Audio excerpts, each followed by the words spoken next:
is the soul of the earth. Think of what you need to survive. Really, just to survive. I know you're thinking of food, am I right? Water, medicine, social media. But naturally, let's talk about water here. According to some anonymous researchers, we can survive for a week without food, but we can't survive for a day without water. Water is an inorganic, transparent, odorless, and nearly colorless chemical substance which is the main constituents of the Earth's hydrosphere. And it is vital to all forms of life, am I right? Even though it doesn't provide any organic nutrients.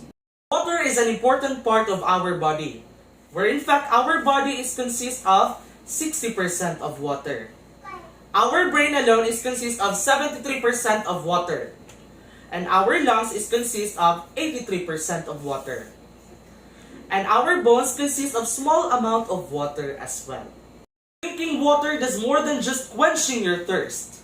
It's very essential for keeping your body to stay healthy. You'd be surprised of what is the function of water in your body. Here are the functions of water in your body. First is, it regulates body temperature. It moistens the tissues in the eyes, nose, and mouth. It protects body organs and tissues. It lubricates joints. And it carries nutrients and oxygens to the cells. And believe it or not, drinking water actually helps you with weight loss. It boosts the number of calories you burn. And drinking water actually reduces your appetite. And one of the most important benefits of drinking water is its role in stopping diseases and health ailments. Number one for that is kidney stones, asthma, urinary tract infection, and even cancer. Now the question is, how much water does our body needs?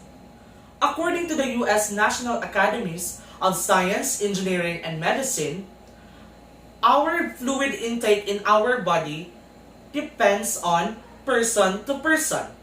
It depends on, first, where you live. If you live on hot, humid, or dry areas, you need to drink a lot of water.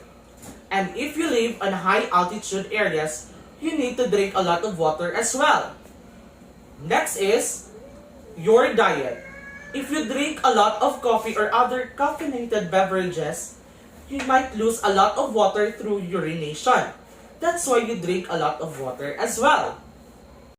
Next thing you'll consider is the temperature. I know everybody loves summer, am I right? But the thing here is that we need a lot of water during warmer months than cooler months. It is because of the process of perspiration.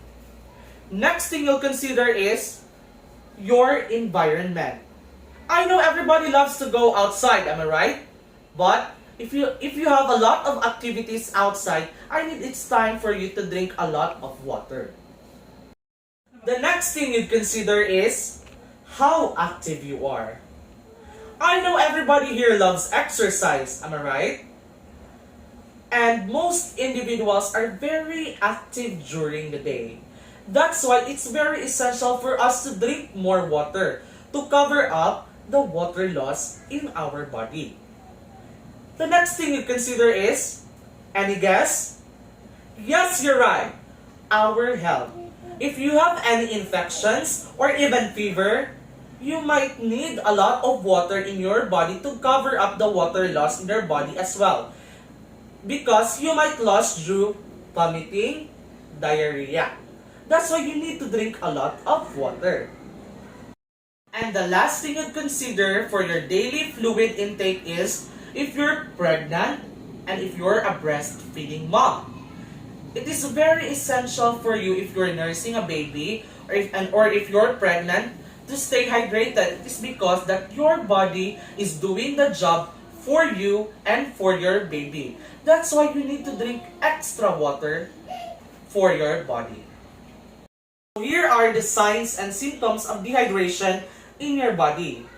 The minor signs and symptoms of dehydration in your body may include having a dry mouth or having a feeling of very thirsty. And if you're thirsty right now, I think it's time for you to drink more water. The major signs and symptoms of dehydration in your body may include swelling in your brain, seizures, lack of energy, or even stroke. Now, is there somebody from the crowd who is very thirsty right now? Can you raise your hand for me? Okay, thank you. Now, let me share to you the 7 signs that you're not considering your daily fluid intake. Or in short, you're not drinking water properly. First is persistent bad breath. Now, I want you to look at your seatmate and say, ah. Now, let me ask you, is he or she having a bad breath? If yes, then he or she might need more water in his or her body. Water is very essential for saliva production. It also strengthens our teeth and gums. So of course, if you lack water in your body, this inhibits the saliva production that causes bacteria to build up and might cause more bacteria production in your teeth and gums. That's why you're having a bad breath. And if you're having a bad breath right now, I think it's time for you to drink more water. The second thing is fatigue. There's somebody from the crowd right now is feeling tired, or you might need sleep, or you're feeling sluggish. I think it's time for you to drink more water. Lack of water might cause you fatigue. Your body needs to perform and needs to function properly, but you don't have enough water to support the energy you need. That's why you experience fatigue. The third is frequent illness. If you're feeling sick right at this moment, I think it's time for you to drink more water or to take water therapy. If you're feeling sick, toxins, waste, and bacteria is present in your body. And the purpose of water in your body is to flush the waste and bacteria in your body. And it also improves and boosts your immune system. Fourth is constipation. As I've mentioned earlier, if you're having a diarrhea or if you lose your bowel movement, I think it's time for you to drink more water so that you cover up the water loss in your body. Fifth is skin health problem. I see a white guy right there. I guess he's drinking water frequently. Drinking water helps the freshness of your skin. And if you're having a dry skin right now, I think it's time for you to drink more fluid. Sixth is sugar cravings. I know everybody loves sweet. Am I right? I know that guy over there loves sweet really that much. And I know everybody loves chocolates, candies, and even donuts. But if you have unusual sugar cravings, it requires more water in your body. The seventh and the last one would be decrease in urination. If a person is dehydrated and when you're dehydrated, your kidneys retains its fluid as possible as it can to maintain their function. And one of the major signs and symptoms if you decrease in urination is darker color of urine. Next is strong odor of urine. And last would be the cloudier appearance of your urine. And if you're having this kind of thing or experience this kind of signs and symptoms, it's time for you to drink more fluid in your body.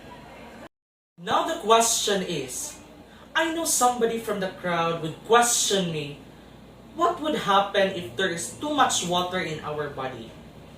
Would it be harmful? As I've mentioned earlier and As I've discussed earlier, lack of water in our body can be harmful. But too much water in our body can be harmful? To answer that question, yes. Too much water in our body may lead to hyponatremia. This case, you may experience nausea, vomiting, or even stroke. In general, and as I conclude my speech, water is very essential for the sustainability of life. That's why I'm here standing in front of you, and that's why you're here listening to me. It is because of water. And it is very vital as well for survival. So next time you walk by to the nearest source of water, don't forget to take a glass of water and drink the most important beverage you'll ever try. Thank you and God bless.